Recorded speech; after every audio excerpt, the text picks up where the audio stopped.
Hello, this is Matthew Robert Payne. This title of this video is called Spiritual Warfare, My Losing Strategy.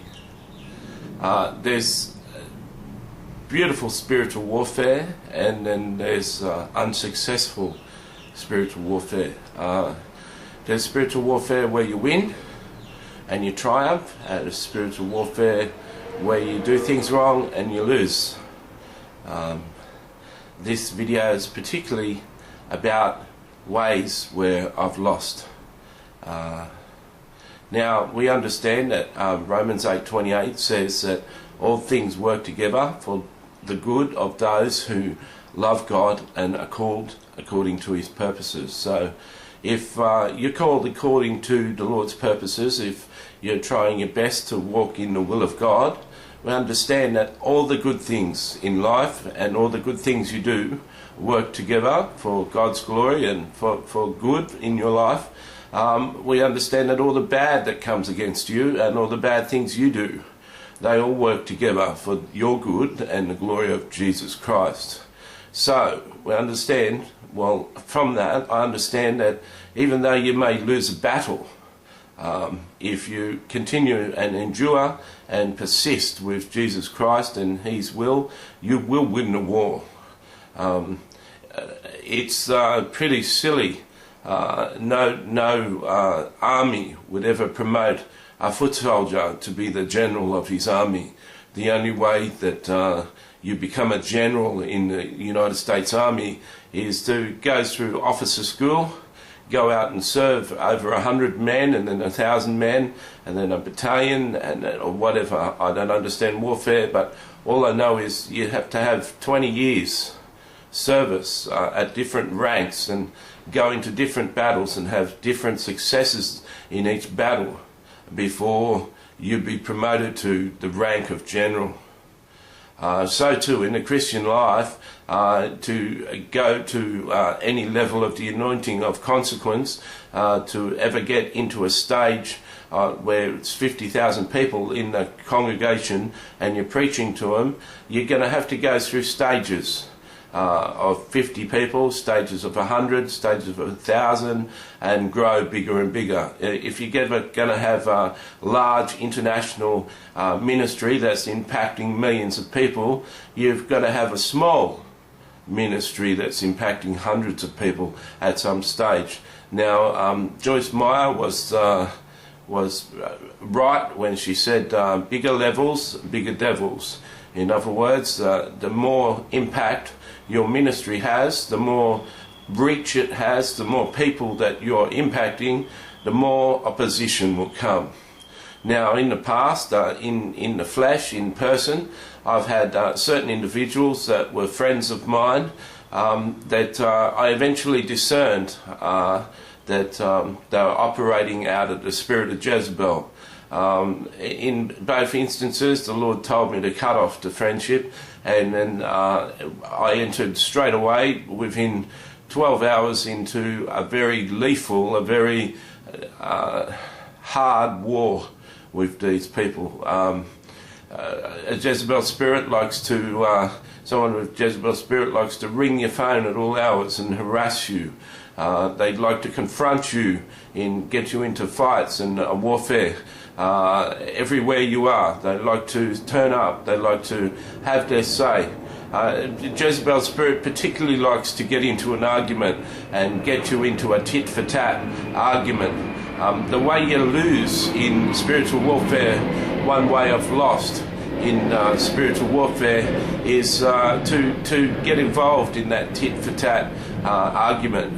They may be throwing accusations at you and saying where you failed them as a friend and how you're a jerk, and you go from friend to friend always dropping people off, and you're not serving God, you know, you're serving yourself. And when you can't get your own way or someone disagrees with you, you just break off the friendship. There's a charge that's been levelled against me many times, and even my pastor's daughter, who I deeply admire, says that this is something I should look at because there seems to be some truth in that.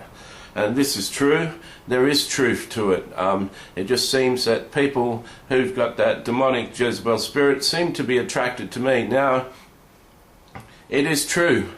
I'm in the office of prophet, and it is true that the Jezebel spirit likes to come against the prophets. Now, the best way to come against a prophet isn't to come in with all guns blazing as an enemy. The best way is to draw close to the prophet as a friend, with flattery, with gifts, sending him money, doing all sorts of favours for the person to gain their confidence, to gain their trust, and to gain their love. And then from the inside start to have influence, start to tell the prophet what to do, start to direct his steps. In the past month, past 6 weeks, I've had to let go a few people involved in my ministry.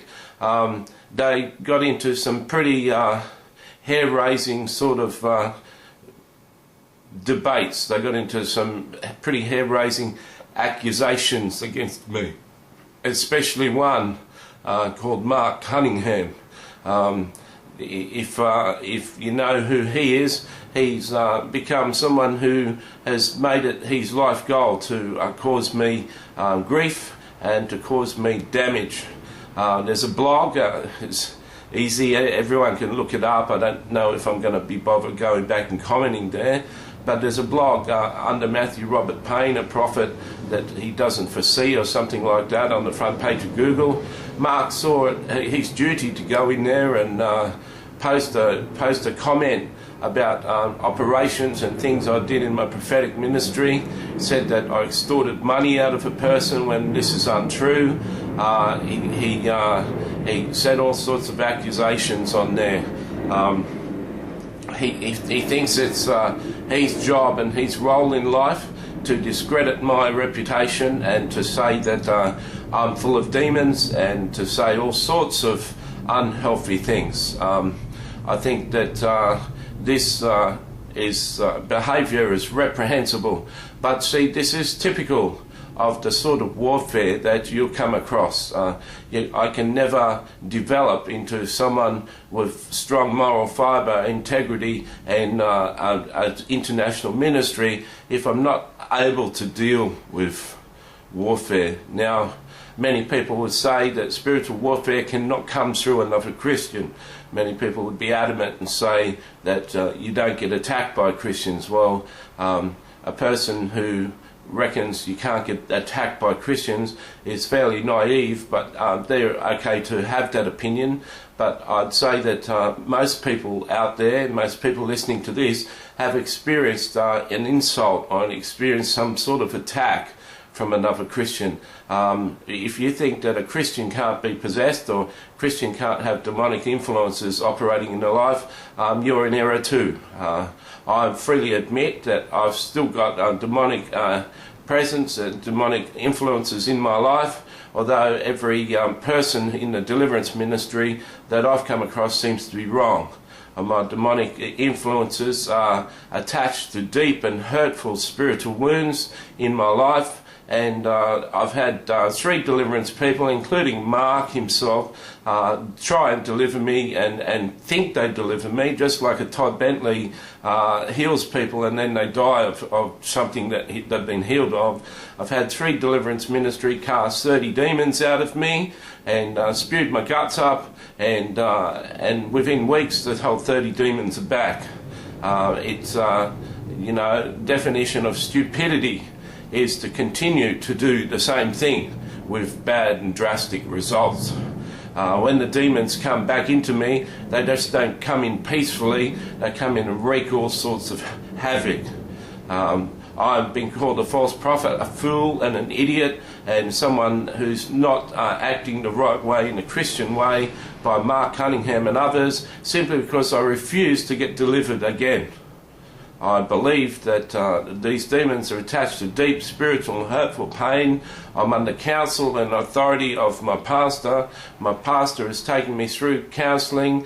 She's very busy, but we've had 1 session so far, and we're going to continue in that healing. My next appointment is the 5th of March, and then we're going to have the 2nd session.